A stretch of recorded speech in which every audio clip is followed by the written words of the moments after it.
I will never forget my first case off of orientation circulating on my own, for a lot of reasons, but the biggest one is because of what I forgot when I set up the case.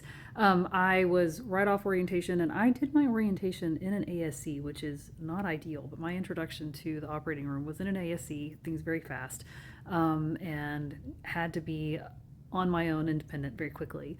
And my very first case when I was off orientation was the first case was a knee scope. Get there early. I'm going to have everything set up. I'm going to be ready to go. And I even asked the scrub tech after I had everything put up, everything set out, if it looked okay. And he took a quick glance over the room. He's like, yeah, it looks fine. You've got everything you need. We're good. So we roll into the room. The patient goes to sleep. We get him positioned. We get him prepped.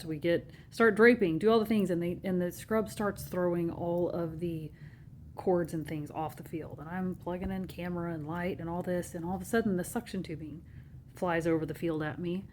And I have a suction tube in my hand. And I didn't have anything to plug it into. We were using, the big Neptune suctions for our suctions. I didn't have any, canisters in there that I could quickly plug it into. I needed a Neptune. There was no Neptune in the room. I don't know how in the world I set up for a scope and did not think to have my suction in the room, but I did. And so very quickly now I was fumbling and frantic, running to go get a Neptune. It all worked out in the end. Everything was fine. We got the suction in the room, got it hooked up. Never made that mistake again.